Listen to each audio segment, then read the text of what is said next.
పరలోకమందున్న మా తండ్రి, మీరు ఇచ్చిన ఈ అవకాశాన్ని బట్టి మీ కృతజ్ఞతాస్తులు చెల్లించుకుంటున్నాను తండ్రి. మేము నేర్చుకోబోయే మీ మాటలు మా హృదయానికి ఆనందకరంగాను మరి వెలుగుగాను ఉండుటకు మాకు సహాయం చేయండి తండ్రి.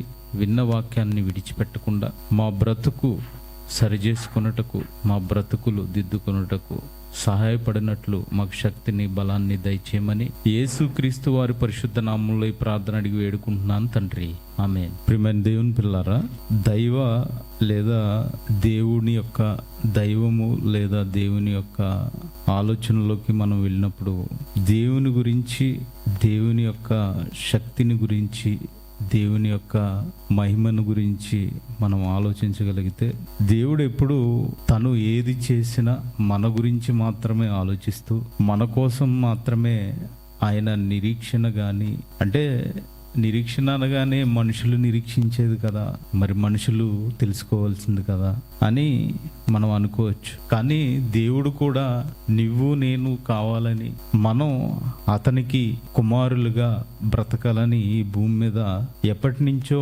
అదే ఆశతో ఎదురు చూస్తున్నాడండి. మనకంటే చాలా కోరికలు ఉన్నాయి, కానీ మనకి ఈరోజు ఒక కోరుకుంటే రేపు ఇంకొక కోరుకుంటుంది. ఈరోజు చికెన్ బిర్యానీ తింటే రేపు దాన్ని ఇష్టపడవు, మళ్ళీ మటన్ బిర్యానీ అనో ఫ్రాన్స్ అనో ఇలాగా రకరకాలుగా శరీరం కోరుకున్న దాన్ని బట్టి మనం మాట్లాడుకుంటూ దాని గురించి ఆలోచిస్తూ ఉంటాం. ఇక ముందుకు వెళ్ళి మనం ఆలోచించగలిగితే, మనిషి ఏదైతే ఈ శరీరం ఉందో ఈ శరీరాన్ని సుఖపెట్టడానికి ప్రయత్నిస్తూ ఉంటాడంటే. ఎందుకు ఈ మాట చెప్తున్నానంటే, ప్రతి మనిషి, భూమి మీదకి వచ్చిన ప్రతి మనిషి, అంటే శరీరానికి ఏదైతే అవసరమో ఆ అవసరాన్ని తీర్చుకోవడానికి మాత్రమే ముందుకు వెళ్తూ ఉంటాడు. అయితే బైబిల్లో దేవుడు చేసిన ప్రమాణం, దైవ ప్రమాణాలు లేదా వాగ్దానాలు లేదా ఆశీర్వాదాలు, దీవెనలు, ఇవన్నిటినీ ఇప్పుడున్న కాలంలో మనిషి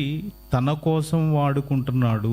లేదా ఇదిగో ఏదైతే దేహం ఉందో మన దేహం, ఆ దేహానికి దాస్యంగా మార్చేస్తున్నాడు అని చెప్పొచ్చు. మన టైటిల్ అదేనండి. ఏంటి టైటిల్? దైవ ప్రమాణాలు దేహానికి దాస్యమా? మరి దాస్యం చేసేస్తున్నాడా మనిషి అని ఆలోచించగలిగితే, ఈరోజు లోకంలో ఏ విధంగా అయితే బ్రతుకుతున్నాడో ఏమండి, మీరు ఆలోచించగలిగితే, మీరు పొద్దుటి నుంచి సాయంత్రం వరకు కష్టపడతారు. కష్టపడి ఒక 1000 రూపాయలు, ఒక 500 ఎంతో కొంత సంపాదించుకుంటారు. సంపాదించుకున్న ఈ డబ్బుని శరీర సుఖం కోసం, శరీరాన్ని సంతోష పెట్టడానికి ఎంతైనా ఖర్చు పెడతారు, అవునా కదండి? ఓకే, మీరు 1000 రూపాయలే సంపాదించినా ఆ 1000 సరిపోకపోయినా అప్పు చేసైనా పోషించుకుంటారు. ఇది జగమెరిగిన సత్యం, వాస్తవం, అవునా కదండి? ఇంకా మనం ముందుకు వెళ్తే అందరూ డబ్బులు ఉండే కొనుక్కుంటారా? ఇలాంటి మాటలు కూడా వస్తూ ఉంటాయి. ఇంకా మనిషి యొక్క ఆలోచనలోకి వెళ్ళిపోతే, డబ్బు లేకపోయినా బ్రతకగలడు. ఎలా? ఇప్పుడు చాలా ఫెసిలిటీస్ ఉన్నాయి, లోన్స్ అని, క్రెడిట్ కార్డులని, ఇలా చాలా ఫెసిలిటీస్ ఉన్నాయి. ఈ విధంగా మనిషి తను సుఖపడడానికి ఎంతైనా ముందుకు వెళ్తాడు. అయితే ఇలాంటి ప్రయత్నాలలో కొందరు చనిపోతున్నారు, కొందరు జైలు పాలవుతున్నారు, కొందరు అనారోగ్యం బారిన పడుతున్నారు, ఇలాగా ఎన్నో శ్రమలు పడుతున్నారు. ఈ విధంగా మనిషి యొక్క జీవితం సాగుతుందంటే, అయితే సంఘం దగ్గరికి వచ్చేసరికి, దేవుని దగ్గరికి వచ్చేసరికి, మరి ఈ ప్రమాణం గనక, దైవ ప్రమాణాలను గనక మనం ఆలోచించగలిగితే, ఆయన ఏదైతే ప్రమాణం చేశారో, ఏదైతే ఇదిగో నా పిల్లలకి ఈ మాటలు తెలియజేయాలని చెప్పారో, ఆ మాటలన్నీ ఒకే కోవలోకి తీసుకుని మీకు అర్థం అవడానికి చెప్తున్నానండి. ఇప్పుడు ఒక రూట్ ఉందనుకోండి, ఆ రూట్లో ఒక వెహికల్ మాత్రమే వెళ్ళగలదు, ఒక జీపో, కారో, లేకపోతే ఏదో ఒకటి వెళ్ళగలదు. ఇప్పుడు అదే రూట్లో ఒక జీప్ ఒకటి, బస్సు ఒకటి, కారు ఒకటి, 3 ఒకసారి గంటాలని చూస్తే అది అవ్వదు.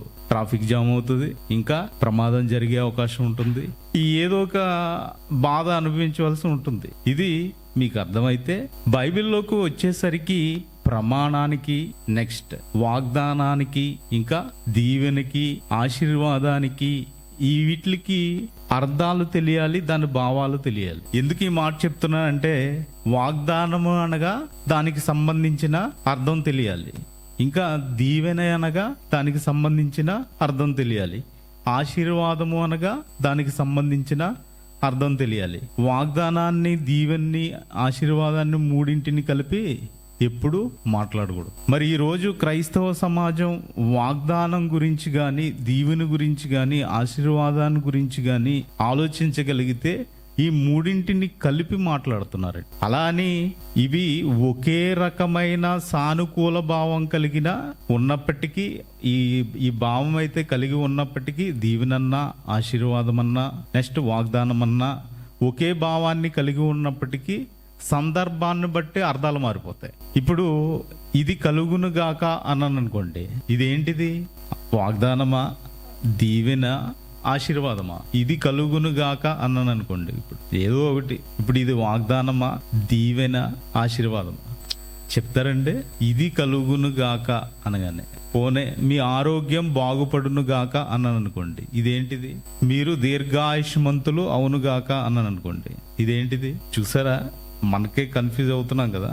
మరి బైబిల్లోకి వచ్చేసరికి దేవుడు రాయించిన బైబిల్ గ్రంథం పరిశుద్ధాత్మ ద్వారా, పరిశుద్ధాత్మ ప్రేరణతో రాయించిన మాటలు మరి అర్థం చేసుకోవాలంటే కలగలుపుగా చదువుకోకూడదు, కలిపేసి చదువుకోకూడదు. సత్యవాక్యమును సరిగా విభజించాలి. అంటే వాక్యాన్ని మీరు ఎప్పుడైతే విభజించి చదువుకుంటున్నారో, వాక్యాన్ని ఎప్పుడైతే తెలుసుకోవాలని ప్రయత్నిస్తున్నారో, అప్పుడు మీకు అర్థం కాగలుగుటకు అవకాశం ఉంటుందండి. ఇది చాలా జాగ్రత్తగా గమనించాలి. ఆ వాగ్దానము అనేసరికి నెరవేర్చబోయేది అని, నేను ఖచ్చితంగా దీన్ని చేస్తాను అని, అంతే కదండి. వాగ్దానం అన్నా, ప్రమాణం అన్నా, అంటే నేను ప్రమాణం చేసి చెప్తున్నాను అంటారు కదా, అవునా? కొన్ని దిక్కులన నీకెందుకు, నేను ప్రమాణం చేస్తున్నాను కదా అని చేయిలో చేసి ఇది ఖచ్చితం, ఇది చేయవలసింది, అంటే ఇది ఖచ్చితంగా నెరవేరాలి అనేది. ఓకేనండి. దీవెన అంటే నేను దీవిస్తున్నాను అంతే. ఆ దీవెన నీ ప్రవర్తనను బట్టి ఉంటుంది. అది ఒకవేళ నువ్వు నిజంగా ఇప్పుడు పెళ్ళయిన తర్వాత దీవిస్తారండి, ఏమని దీవిస్తారు? ఇంకా చిలక గోరింకల్లాగా కలకాలం కలకాలం జీవించండి అని. మీరు జాగ్రత్తగా ఆలోచిస్తే చిలక గోరింక ఒకవేళ కలిస్తాయండి పెళ్లి చేసి, మరి ఎందుకు దీవిస్తున్నారు? చిలక జాతి వేరే, గోరింక జాతి వేరే. ఇప్పుడు గోరింకల్లో మగయి ఆడి ఉంటాయి, చిలకల్లో మగయి ఆడి ఉంటాయి. వాటి జాతి ప్రకారం వైగలితే గాని చిలక గోరింకల్లా ఉండాలంటే వీళ్ళు ఏం చేయమంటున్నారు? రైట్. అంటే ఇలాగా దీవెన, ఆశీర్వాదం, దీవెన అనేసరికి వేరే, అంటే సందర్భాన్ని బట్టి అనమాట. సందర్భాన్ని బట్టి మారిపోతూ ఉంటాయి. అలాగని మూడు ఒకటే అనుకోవడం మళ్ళీ పొరపాటే. సందర్భాన్ని బట్టి వాగ్దానం గాని, దీవెన గాని, ఆశీర్వాదం గాని తీసుకోవాలి. అయితే వాగ్దానము అని మీరు అనుకునేసరికి ఏదైనా పని ఖచ్చితంగా చేస్తానని ఇచ్చే మాట అని గుర్తుపెట్టుకోవాలంటే, ఏదైనా ఖచ్చితంగా చేస్తానని ఇచ్చే మాట. అయితే దీవెన అనేసరికి పెద్దల నుండి లేదా దేవుని నుండి ఏదైతే మనం పొందుకునే ఆశీస్సులు ఉంటాయో వాటిని దీవెన అంటారు, ఆశీస్సులని దీవెన అంటారు. వాగ్దానం డిఫరెన్స్ తెలియాలండి మనకి. వాగ్దానం అంటే ఇది ఖచ్చితంగా చేస్తాను అనేది. ఇదిగో నేను ఈ రోజు ఈ వాగ్దానం చేస్తున్నాను అన్నాను అనుకోండి, అది నేను ఖచ్చితంగా చేయాలి. కానీ దీవెన అనేసరికి మనం ఆశించేది మాత్రమే దీవెన. ఇంకా ఆశీర్వాదం అనేసరికి దేవుని యొక్క కృప, ఆయన ద్వారా పొందుకునే క్షేమాన్ని తెలియజేస్తుందండి. ఇది సాధారణంగా మన బైబిల్ గ్రంథంలో ఆధ్యాత్మికంగా పరిగణింపబడుతుంది. కాబట్టి ఈ మూడింటిని మనం ఆలోచించి ఏదైతే దైవ ప్రమాణాలు ఉన్నాయో, అంటే ప్రమాణం అనగా ఏంటి? వాగ్దానం. పర్యాయ పదాలు మీరు ఆలోచించుకోగలిగితే వాగ్దానం అనేది కూడా వస్తుంది. అంటే దేవుని యొక్క వాగ్దానాలు కానీ, ప్రమాణాలు కానీ మనం ఆలోచించగలిగితే, ప్రమాణాలు ఏవైతే చేశారో వాటి గురించి ఆలోచించే ముందు కొన్ని వచనాలు చూద్దామండి. కొన్ని వచనాలు కీర్తనల గ్రంథం 24వ అధ్యాయము 4-5 వచనాలు. వ్యర్థమైన దాని యందు మనసు పెట్టకయు, కపటముగా ప్రమాణము చేయకయు, నిర్దోషమైన చేతులను శుద్ధమైన హృదయమును కలిగియుండువాడే వాడు యెహోవా వలన ఆశీర్వాదము నొందును, తన రక్షకుడైన దేవుని వలన నీతిమత్వము నొందును. అంటే వ్యర్థమైన దాని యందు మనసు పెట్టక అని అంటూ కపటముగా ప్రమాణము చేయక. ఇప్పుడు మీరు బాప్తిసం తీసుకున్నప్పుడు దేవుని దగ్గర దేవుని కోసం ప్రమాణం చేస్తారు. ఏమని? మీకు ఎవరైతే బాప్తిసం ఇస్తున్నారో, ఎవరైతే మాట్లాడుతున్నారో ఆ ఇచ్చే పాస్టర్ కానీ లేకపోతే అక్కడ బ్రదర్ కానీ ఏం చెప్తారు మీకు? మీరు దేవుని కోసం బ్రతుకుతారా అని అడుగుతారు. అంతేనంటే మీరు దేవుని కోసం పనిచేస్తారా అని అడుగుతారు. బాప్తిస్మం గురించి పాఠం అయిపోయిన తర్వాత ఇప్పుడు మీరు ఏం చెప్తారు? నేను ఖచ్చితంగా చేస్తాను, నేను ఖచ్చితంగా ఉంటాను, ఇలా మాట్లాడుతూ ఉంటారు. మరి దేవుని కోసం శ్రమలు వస్తాయి, ఆ శ్రమలు మీరు అనుభవిస్తారా అని అడుగుతారు. అనుభవిస్తాను అంటారు. అవునండి అంటారా? ఇప్పుడు ఈ మాట గుర్తుపెట్టుకోండి. మీరే అన్నారనుకోండి, మీరు అన్న తర్వాత సంఘంలోకి వచ్చాక సంఘంలో మీకు చైర్ లేదనుకోండి, జాగ్రత్తగా ఆలోచించండి. మీకు చైర్ లేదనుకోండి, ఇప్పుడు మీ పరిస్థితి ఏంటి? మీరు దేనికి వచ్చారు? వాక్యం వినడానికి వచ్చారు. మీకు వచ్చిన తర్వాత మీకు చైర్ లేదు. ఇప్పుడు మీ ఆలోచన ఏంటి? బాప్తిస్మం ఇచ్చిన రోజున ఏమైనా ప్రమాణం చేశారు? కష్టపడతానన్నారా? మీరు సంఘంలో ఒక గంటే కష్టపడకపోతే దేవుని కోసం ఏం కష్టపడతారంటే? అవునా? ఆలోచించుకోండి. ఎందుకంటున్నానంటే మనం అలా ఉండేవారిగా ఉండకూడదు. వ్యర్థమైన దాని యందు మనసు పెట్టక ఏమంట? కపటముగా ప్రమాణం చేయి. అంటే మీరు కపటంగా ఏమన్నా చేశారా? అప్పుడు ప్రమాణం ఆలోచించుకోవాలి. ఇంకొక వచనం చూద్దాం. ఇర్మియా గ్రంథం 5వ అధ్యాయం 2వ వచనం. ఇర్మియా గ్రంథం 5వ అధ్యాయం 2వ వచనం. యెహోవా జీవము తోడు అని మాట పలికినను వారు మోసకరమైన ప్రమాణము చేయుదురు.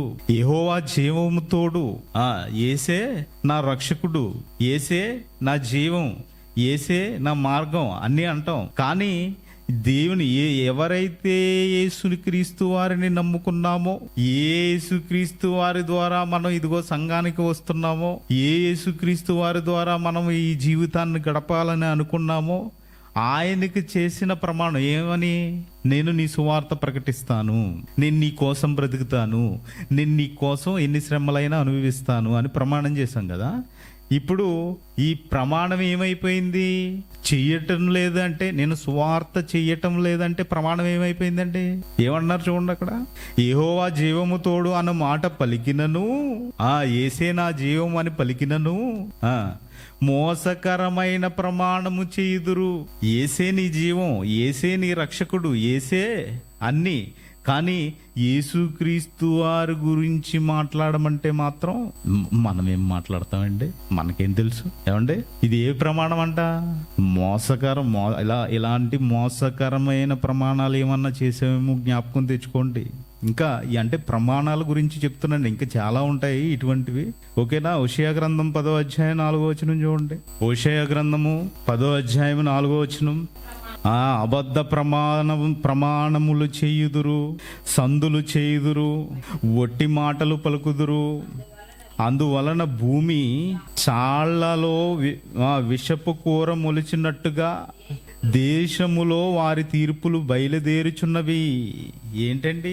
ఏమంట? అబద్ధ ప్రమాణములు చేయుదురు. ప్రమాణాలు ఎలా చేస్తారంట? ఇవన్నీ మనుషుల గురించి అండి, దేవుడి గురించి కాదు, మన గురించే. మనం ఎలాంటి ప్రమాణాలు చేస్తామంట?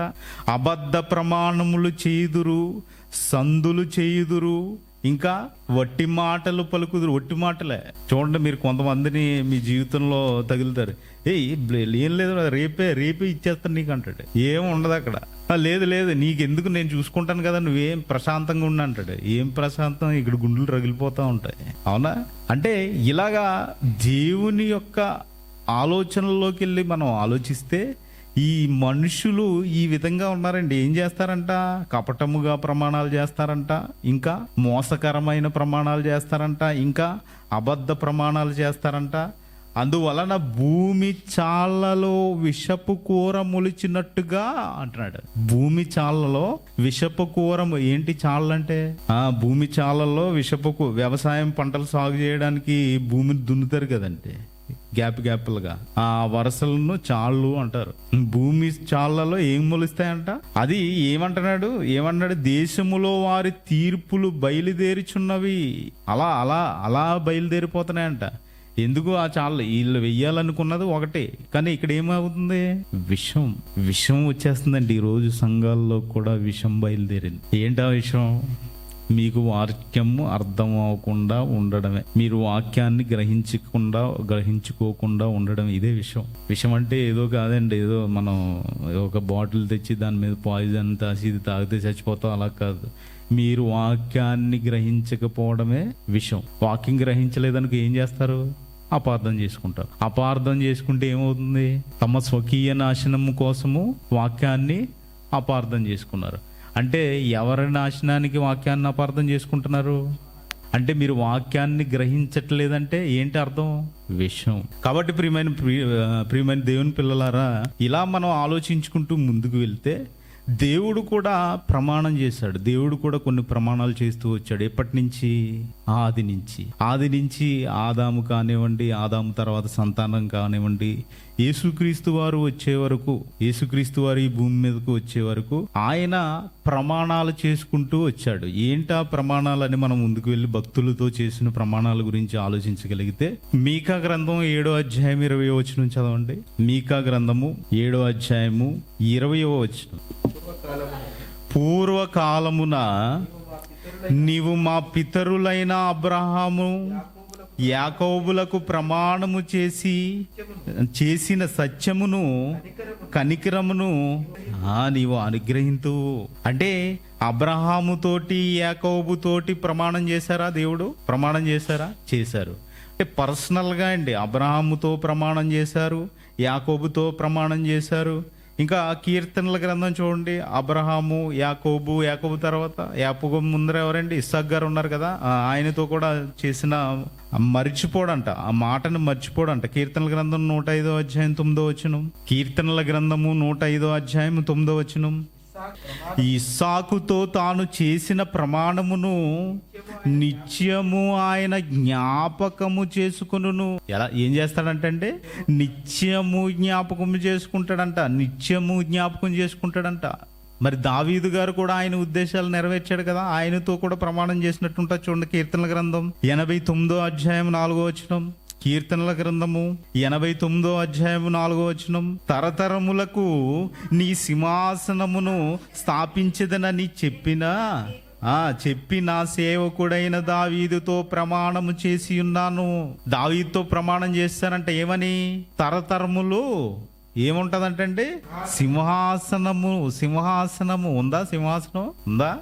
ఉంది. సింహాసనము స్థాపించదనని చెప్పి నా సేవకుడైన దావీదుతో ప్రమాణం చేసి ఉన్నాను. ప్రమాణం చేసి మళ్ళీ తప్పడండి దేవుడు మాట. మనమైనా తప్పిపోతామేమో కానీ, ఏమండి ఈరోజు క్లాస్కి తప్పనిసరిగా అటెండ్ అవుతాను అని ఎన్ని రోజులు మానేయలేదు? అవునా? ఈరోజు తప్పకుండా మీటింగ్కి వెళ్తాను అని నేనే మానేసిన రోజులు ఉన్నాయి. ఏంటంటే ఒక్కొక్కసారి పరిస్థితుల ప్రభావాన్ని బట్టి అలాగా మనము ఖచ్చితంగా చేయలేం. అలాగని దేవుడు ప్రమాణం చేశాడంటే ఖచ్చితంగా చేస్తాడు. ఆ మాట అంటాడు చూడండి. కీర్తనల గ్రంథం 132వ అధ్యాయము. కీర్తనల గ్రంథము 132వ అధ్యాయం 12వ వచనం. యెహోవా సత్య ప్రమాణము దావీదుతో చేసెను, ఆయన మాట తప్పని వాడు. నువ్వు నేను తప్పిపోవచ్చండి మాట, నీవు నేను మర్చిపోవచ్చు, కానీ దేవుడు ఏం చేస్తాడంట? మాట తప్పడు అంటున్నాడు చూడండి. మాట తప్పడం ఏమండి? ఇలాగా మన పితరులకు కూడా ఆయన ప్రమాణం చేశాడు. ఉన్నారు కదా ఇస్రాయేలీలు గురించి ఎంత జనం అని చెప్పుకున్నాడంటే సుమారు 6 లక్షలు కాల్బలం. వీళ్లతో కూడా ప్రమాణం చేశాడు. దేని గురించి? ఇర్మియా గ్రంథం 11వ అధ్యాయం 4వ వచనం. ఇర్మియా గ్రంథము 11వ అధ్యాయం 4వ వచనం. ఐగుప్తు దేశములో నుండి ఆ ఇనుప పులి ఏమంటున్నారండి? వీళ్ళ ఐగుప్తులో కొన్ని సంవత్సరాలు ఉన్నారు కదా, ఏమంటున్నాడు? ఎక్కడ ఉన్నారంట? ఇనుప పులి అంటే తెలుసా ఏంటండి? ఇనుములు కాలుస్తారు, కరిగిపోతూ ఉంటుంది. ఇనుము కరిగిపోతుందండి. అంటే ఇనుము పొలుములో నుండి నేను మీ పితరులను రప్పించిన దినమున నేను ఈ ఆజ్ఞ ఇచ్చి తిని నేడున్నట్టుగా పాలు తేనెలు ప్రవహించు దేశమును మీ పితరులకు ఇచ్చేదనని వారితో నేను చేసిన ప్రమాణమును నేను నెరవేర్చినట్లు ఏం చేస్తానంటండి? ప్రమాణము అంటే ఏంటి? నెరవేర్చేది. వాగ్దానము అంటే ఏంటి? నెరవేర్చేది. ఎవరు నెరవేర్చాలి? ఎవరైతే వాగ్దానం చేశారో వాళ్ళు నెరవేర్చాలి. ఓకేనా? ఎవరైతే వాగ్దానం చేశారో వాళ్ళు నెరవేర్చాలి. ఎలా ఇచ్చారంట? పాలు తేనెలు ప్రవహించు దేశమును మీ పితరులకు ఇచ్చేదనని వారితో నేను చేసిన ప్రమాణమును నేను నెరవేర్చున్నట్లు మీరు నా వాక్యము విని నేను మీకు ఆజ్ఞాపించు విధులన్నిటిని బట్టి ఈ నిబంధన వాక్యమును అనుసరించిన ఎడల మీరు నా జనులయ్యుందురు, నేను మీకు దేవుడునయ్యుందును. పితరులకి ఏం చేశారంటే, పితరులకి ప్రమాణం చేశారు. ఏమి ఇస్తానని? ఎక్కడుంది? ఉందా? ఇప్పుడు భూమి మీద ఉంది. భూమి మీద ఇప్పటికీ అక్కడ ఏదైతే పాలు తేనెలు ప్రవహించి దేశాన్ని ఇస్తానన్నాడో ఇప్పటికీ పంటలు అత్యధికంగా పండుతాయి. ఇప్పటికీ అంటే అలాంటి భూమిని స్వాస్థ్యంగా ఇవ్వాలని వాళ్ళకి ఎవరు ప్రమాణం చేశారంట? ఇశ్రాయేలీలు ఏమన్నా అడిగారండి? నాకు ఈ భూమి కావాలి, నాకు పెద్ద పెద్ద ద్రాక్ష గెలలు కాసి భూమి కావాలి, పాలు తేనెలు ప్రవహించి భూమి కావాలి, ఇవన్నీ బాదం పిస్తా ఇవన్నీ పండే భూమి కావాలి అని ఇశ్రాయేలీలు ఏమన్నా అడిగారా? అడగలేదు కదండి. ఎవరు చేశారు ప్రమాణం? దేవుడే చేసి వాళ్ళని పంపించాలనుకున్నాడు. పంపించేటప్పుడు ఏం చెప్తున్నాడండి? మీరు నా వాక్యం వినాలి, నేను మీకు ఆజ్ఞాపించిన విధులన్నింటినీ నిబంధన వాక్యములు అనుసరించిన ఎడల మీరు నాకు జనులయ్యుందురు, నేను మీకు దేవుడయ్యుందురు చెప్పేశారే. ఇంకా మనం ఆలోచించగలిగితే వీరి గురించి ఇర్మియా గ్రంథం 32వ అధ్యాయం చూడండి. 32వ అధ్యాయం, ఇర్మియా గ్రంథం 32వ అధ్యాయము 21 నుంచి చదువుకుందాం.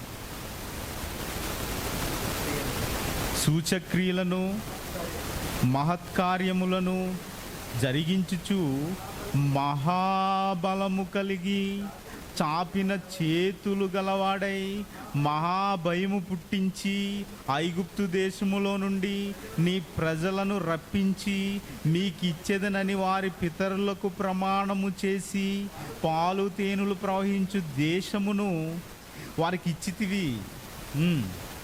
వారు ప్రవేశించి దాన్ని స్వతంత్రించుకొనిరు కానీ నీ మాట వినలేదండి. వెళ్ళిపోయారంట. మొదటి 6 లక్షల కాల్బములు వెళ్ళలేకపోయారు. మొదటి 6 లక్షల మంది వెళ్ళలేకపోయారు. తర్వాత వచ్చిన జనరేషన్, కొత్త జనరేషన్ వెళ్ళారు కానీ ఏమైందంట?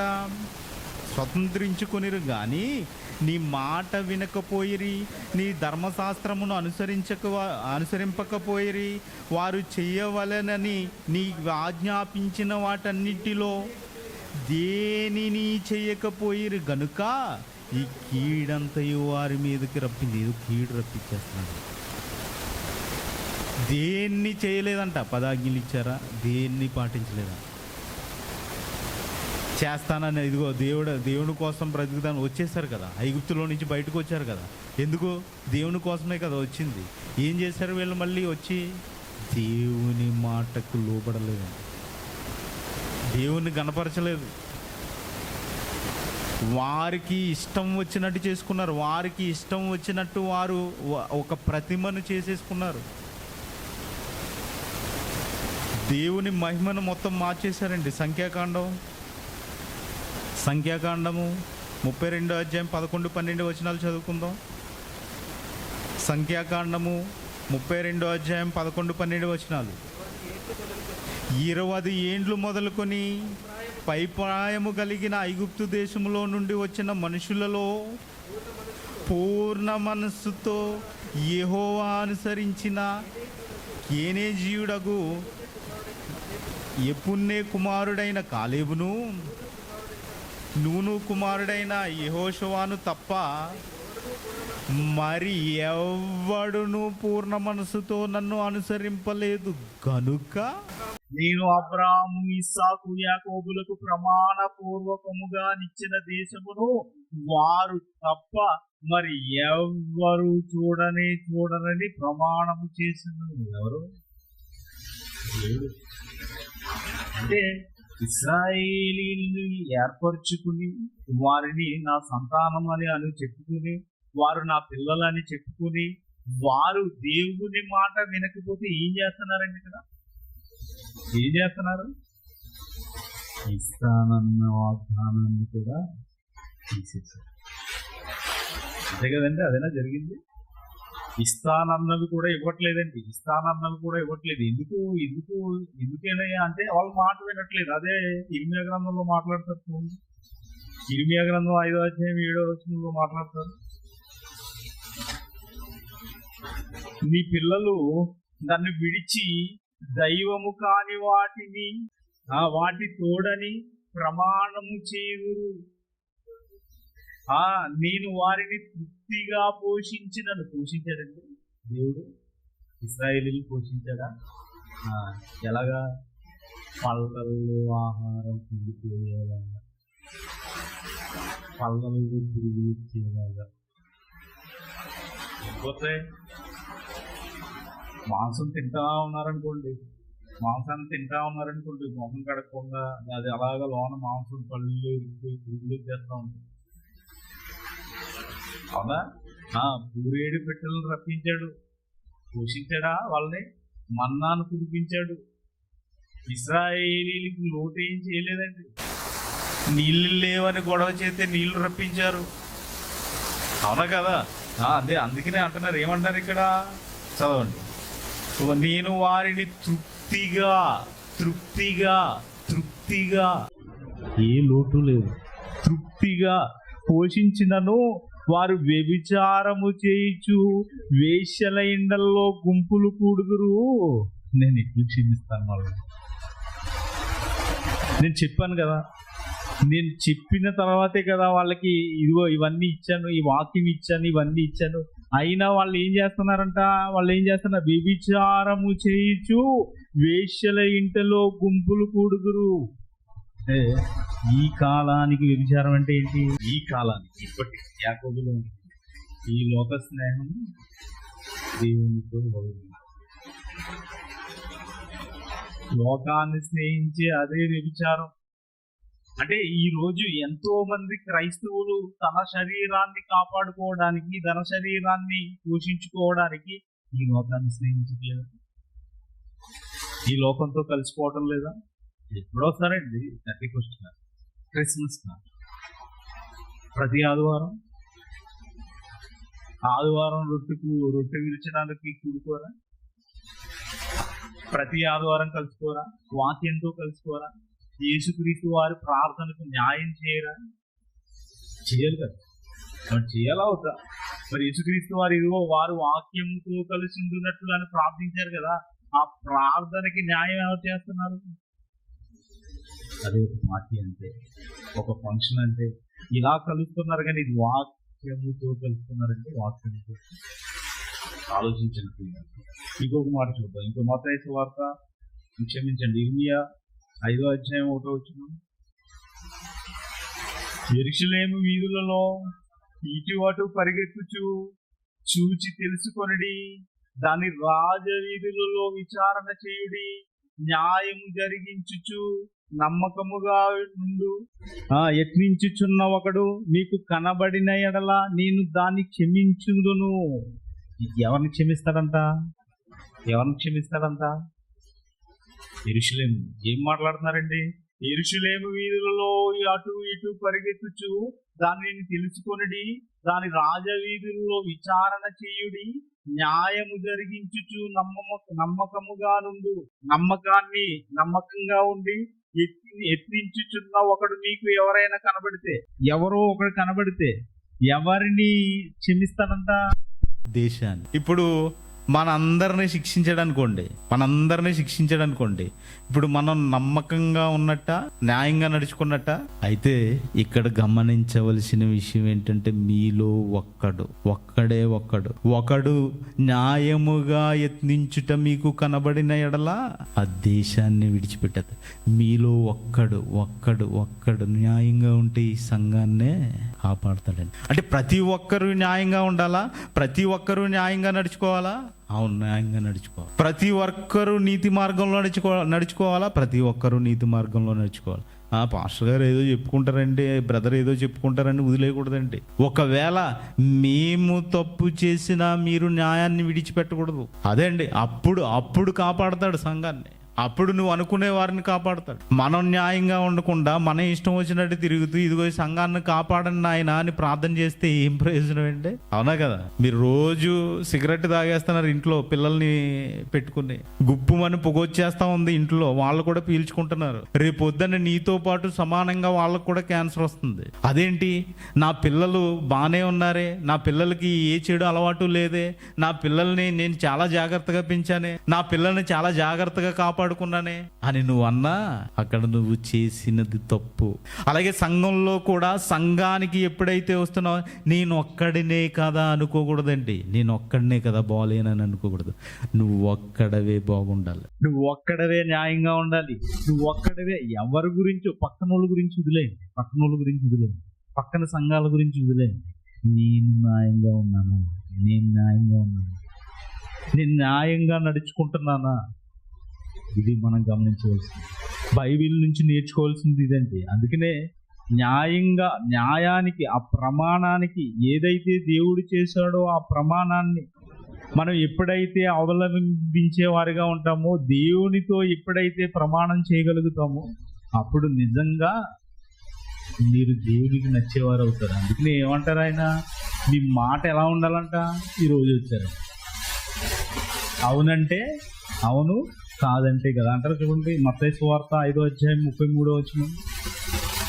మత్తయి 5వ అధ్యాయం 33 నుంచి చదువుకుందాం అండి. మత్తయి సువార్త, మరియు నీవు అప్రమాణము చేయక నీ ప్రమాణములను ప్రభువునకు చెల్లింపవలెనని పూర్వీకులతో చెప్పబడిన మాట మీరు విన్నారు కదా. పూర్వీకులతో ఏం చెప్పాడంట? మీరు అప్రమాణాలు చేయకండి. అంటే ఏంటి? ప్రమాణం చేసి తప్పొద్దని, మాట తప్పొద్దని. అప్రమాణములు చదవండి. చెయ్యక నీ ప్రమాణములు ప్రభువునకు చెల్లింపవలెనని పూర్వీకులతో చెప్పబడిన మాట మీరు విన్నారు కదా. ఇంకా ప్రమాణాలు ఏం లేవు. ఇప్పుడు యేసుక్రీస్తు వారు వచ్చిన తర్వాత వాళ్ళకి ప్రమాణాలు లేవు, తీసాడు. ఒట్టేసి చెప్తున్నాను కదా అనకూడదు. ఇంకా ప్రమాణాలు ఏం లేవు, నేను చేస్తాను కదా అనకూడదండి. ఎలా ఉండాలంట? చదవండి కిందకి. నేను మీతో చెప్పున్నది ఏమనగా, ఎంత మాత్రము ఒట్టు పెట్టుకొనవద్దు, ఆకాశము తోడనవద్దు, అది దేవుని సింహాసనము, భూమి తోడనవద్దు, అది ఆయన పాదపీఠము, యెరూషలేము తోడనవద్దు, అది మహారాజ పట్టణము, నీ తల తోడని ఒట్టు పెట్టుకొనవద్దు. మన వాళ్ళు ఏం చేస్తారండి? నా మీద ఒట్టు. ఏం ఒట్టు చెయ్యాలి కదా. ఏమనుకుంటాడు ఇంటికి, నేనే కదా వేసుకున్నాను, నేను పోయినా పర్లేదులే. ఇదేనండి మన వాళ్ళు చేసే పని. ఏంటి, నా మీద ఒట్టు మళ్ళీ అని ఏం చేస్తాడు? ఇంటికి వెళ్ళిన తర్వాత నా మీద కదా వేసుకున్నాను పర్లేదులే. ఏంటండి ఇది? ఏమంటున్నారు అక్కడ? చదవండి. నీ తల తోడని ఒట్టు పెట్టుకొనవద్దు, నీవు ఒక వెంట్రుకనైనను తెలుపుగా గాని నలుపుగా గాని చెయ్యలేవు. మన వాళ్ళు ఏమంటారు తెలుసా ఈ మాటకి? ఎందుకు చేయలేము, రంగు వేసుకోవట్లేదట్టి. ఇప్పుడు అందరి తలలు నల్లగానే ఉంటాయి, 50-60 వచ్చినా నల్లగానే ఉంటాయి. ఎందుకు? మార్చేయాడు ఇంటికి రంగు. అది ఒరిజినల్ కాదండి. ఒరిజినల్ గా మీరు చేయలేరు, మళ్ళీ వారానికి తెలిపోయిపోతాయి. అందుకని అంటున్నారు, ఒక వెంట్రుకని ఏమంటున్నారు? నల్లగానైనా తెల్లగానైనా చేయలేవు. మీ మాట చాలా జాగ్రత్తగా వినండి. మీ మాట అవును అంటే అవును, కాదు అంటే కాదు. ఉంటున్నావా? చూడండి, ఆలోచించుకోండి. ఎందుకంటే ఇది మనము అభివృద్ధి అవ్వాల్సిన పని. ఇది ఇప్పటి వరకు లేమేమో, అలాగా ఇప్పటి నుంచి ఉండాలి. ఎందుకంటే చదువుకుంటున్నాం కదండి, నేర్చుకుంటున్నాం కదా. ఇప్పటి నుంచి అయినా ఉండడానికి ప్రయత్నించండి. మీ మాట అవును అంటే అవును, కాదు అంటే కాదని ఉండవలెను. వీటికి మించున్నది అంటే ఏంటి? నేను వస్తాను అని మీరు రాలేదనుకోండి, ఎవరి నుంచి పుట్టింది అంటే ఎవడొచ్చాడు అక్కడికే? ఎల్లేంటండి బాబు, అందు ఏదో ఒకటి అంటారు, వాక్యం దానికి ఏదో కలిపితే. ఇలా కాదండి ఆలోచించాలి. దుష్టుడు అంతే. బైబిల్ చెప్పిందంటే అది సత్యం. ఏమన్నాడు అక్కడ? వీటికి మించున్నది. వీటికి మించున్నది అంటే నేను ఇస్తాను అని ఇవ్వలేదంటే ఎవరు ఎంటర్ అయ్యారు? దుష్టుడు. చాలా జాగ్రత్తగా ఉండాలండి. కాబట్టి ఇలా మనం ఎప్పుడైతే ఏదైనా ప్రమాణం అంటే ఇంక మాటే, ఇంకా ఇప్పుడు ఎవరిదే? మనం చేసినా దేవుడు చేసినా దేవుని మాటే ప్రమాణం.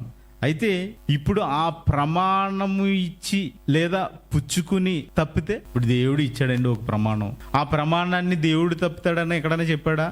లేదు. ఆయన మాట తప్పని వాడు అని చదివేసుకున్నాం. మరి మనం మాట తప్పుతున్నావా?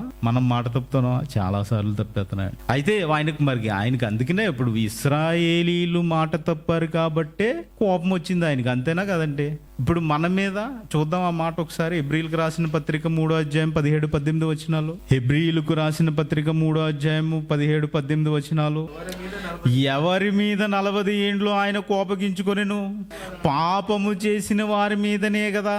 వారి శవములు అరణ్యములో రాలిపోయెను. తన విశ్రాంతిలో ప్రవేశింపరని ఎవరిని గూర్చి ప్రమాణము చేసెను? అవిధేయులైన వారి గూర్చే కదా. అంటే అవిధేయులుగా మారిపోతే, చేస్తానని చేయకపోతే, ఇస్తానని ఇవ్వకపోతే, అన్నీ ఉంటాయండి ఇందులో. ఇస్తానని ఇవ్వకపోయినా, చేస్తానని చేయకపోయినా, శ్రమ పడకపోయినా ఏమవుతుందంటే ఆయన కోపం వస్తుందంటండి. అందుకనే అంటున్నాడు ఆయన, ఎవరి మీద 40 ఏండ్లు ఆయన కోపగించుకొనెను? పాపము చేసిన వారి మీదనే కదా. వారి శవములు అరణ్యములో రాలిపోయాయి అంటండి. తన విశ్రాంతిలో ప్రవేశింపరని ఎవరిని గూర్చి ప్రమాణము చేసెను? అవిధేయులైన వారిని గూర్చియే కదా. అవిధేయత ఉందా మనలో? అవిధేయత ఉందా? విధేయతకు మార్చుకోండి. యేసుక్రీస్తు వారు ఈ భూమి మీదకి వచ్చిన తర్వాత, ఆయన చనిపోయి తిరిగి లేచిన తర్వాత, ఆయన ఎన్ని ప్రమాణాలతో ఈ భూమి మీదకి వచ్చాడు అన్ని రుజువు చేశాడంటండి. మరి నువ్వు చేసిన ప్రమాణాన్ని రుజువు చేయగలుగుతున్నావా? చూస్తారా మాట, యేసుక్రీస్తు వారి మాట. అపోస్తుల కార్యములు 1వ అధ్యాయం 3వ వచనం. అపోస్తుల కార్యములు 1వ అధ్యాయం 3వ వచనం. ఆయన శ్రమ పడిన తరువాత 40 దినముల వరకు వారికి అగపడుచు దేవుని రాజ్య విషయములను గూర్చి బోధించుచు ఏం చేస్తున్నారు? దేవుని రాజ్య విషయముల గురించి ఎవరికి బోధిస్తున్నారంట? శిష్యులకి.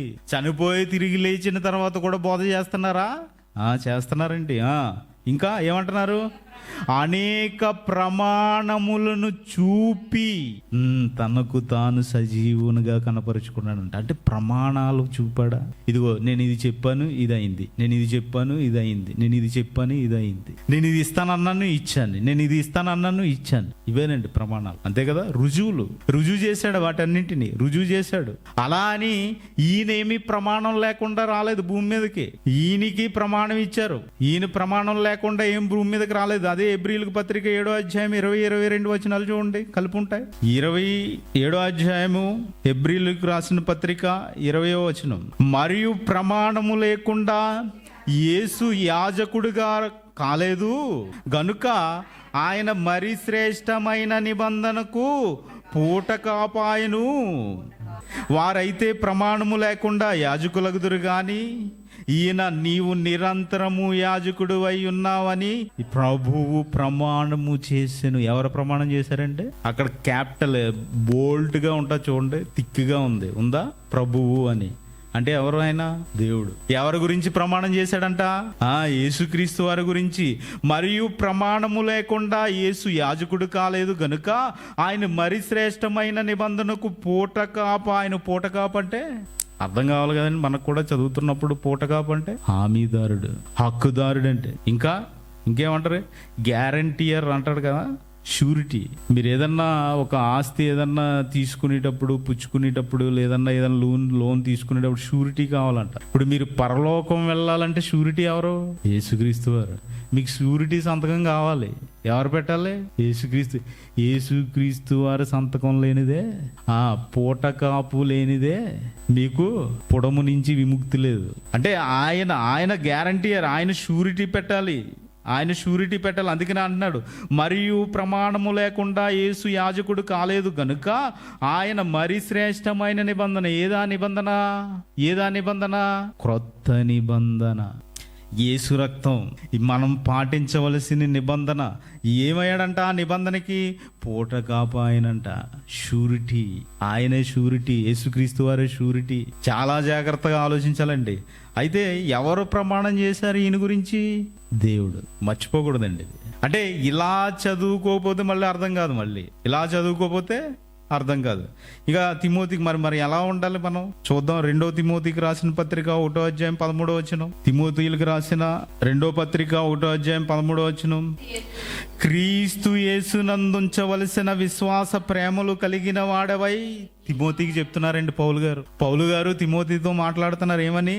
క్రీస్తు యేసునందుంచవలసిన విశ్వాస ప్రేమలు కలిగిన వాడివై నీవు నా వలన వినిన హితవాక్య ప్రమాణమును గైకొనుము.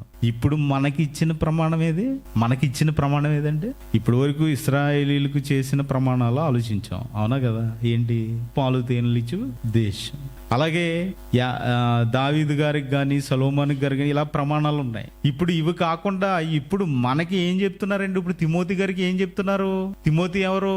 బాప్తిసం తీసుకున్నాడా? క్రైస్తవుడే కదా. అంటే ఇప్పుడు క్రైస్తవుడికి లేఖ రాస్తూ ఇప్పుడు ఏం చెప్తున్నారు పౌలు గారు? మళ్ళీ చదవండి. క్రీస్తు యేసునందుంచవలసిన విశ్వాస ప్రేమలు కలిగిన వాడవై. అంటే క్రీస్తు యేసునందు విశ్వాసం ఉంచావు కదా, ఆ విశ్వాసంతో ప్రేమ కలిగిన వాడివై నీవు నా వలన వినిన పౌలనే నేను నా వలన వినిన హితవాక్య ప్రమాణము. అంటే ఇప్పుడు ప్రమాణము అంటే ఏదంటే, ఇప్పుడు పౌలు గారు తిమోతి గారికి ఏమి ఇచ్చారు? హితవాక్య ప్రమాణము. ఇప్పుడు ప్రమాణము అంటే ఏది? ఇప్పుడు మనకి వాక్యం కదండి. పౌలు గారు తిమోతి గారికి ఏమి ఇచ్చారు? హితవాక్య ప్రమాణము.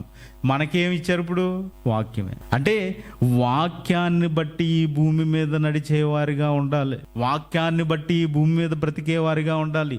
ఇదిగో దేవుడే ఇచ్చాడు ఈ ప్రమాణం, దేవుడే ఇచ్చాడు ఈ ప్రమాణాన్ని. మీకు మీ చేతిలో 66 పుస్తకాలుగా కనిపిస్తుందండి, 66 పుస్తకాలుగా. మరి ఈ ప్రమాణాన్ని ఎంతమంది గుర్తించగలిగారు? ఈ ప్రమాణం ప్రకారం ఎంతమంది బ్రతకగలుగుతున్నారు? దేవుడే ఇచ్చాడు కదా. మీరు ఏమన్నా అడిగారా? తండ్రి నాకు బైబిల్ కావాలి, నాకు 66 పుస్తకాలు కావాలి, నేను 66 పుస్తకాలు చదువుకుని పరలోకం వెళ్ళిపోతాను, నిన్ను నిత్య జీవానికి వచ్చేస్తానని ఏమని అడిగారండి? లేదు కదా. ఆయనే ఇచ్చాడు. ఇదిగో వాక్యాన్ని ఇచ్చాడు, చదువుకోండి అన్నాడు, నేర్చుకోండి అన్నాడు, దీన్ని పరిశీలించండి అన్నాడు. ఇదిగో దీన్ని పరిశీలిస్తే మీకు నిత్య జీవం ఇచ్చేస్తానన్నాడంటే, మరి దేవుని యొక్క ప్రమాణాన్ని ఈ శరీరానికి వాడుకొనక మరి దేవుని కోసం వాడుకుని, దేవుని కోసం బ్రతికి, దేవుని కోసం మీరు వాక్య పరిశీలన చేసేవారుగా ఉండాలని కోరుకుంటూ ఈ మాటలు ముగిస్తున్నానండి. ప్రార్థన చేసుకుందాం. పరలోకమందున్న మా తండ్రి, ఇదిగో మీరిచ్చిన ప్రమాణాలు ఎన్నో. మరి ఈ భూమి మీద మనుషులు వాటిని గుర్తించక, ఆనాడు మా పూర్వీకులు ఇశ్రాయేలీలు ఏ విధంగా అయితే మరి మీరారో అలాగా ఇప్పుడు కూడా మీరిచ్చిన ప్రమాణమైన వాక్యాన్ని ఎరుగున వారిగా ఎంతో మంది మరి మోసపోతున్నారు తండ్రి. మరి మీ ప్రమాణాన్ని ప్రామాణిక గ్రంథంగా మాత్రమే మిగిల్చుకోకుండా ప్రమాణం యొక్క పరమార్థాన్ని గ్రహించి మరి ఈ లోకంలో మీకోసం వెలుగు జీవితాన్ని జీవించేవారుగా మరి మేమందరము ఉండగలుగుటకు మాకు శక్తిని, బలాన్ని దయచేయమని యేసుక్రీస్తు వారి పరిశుద్ధ నామంలో ఈ ప్రార్థన అడిగి వేడుకుంటున్నాను తండ్రి. ఆమేన్. అందరికీ వందనాలండి.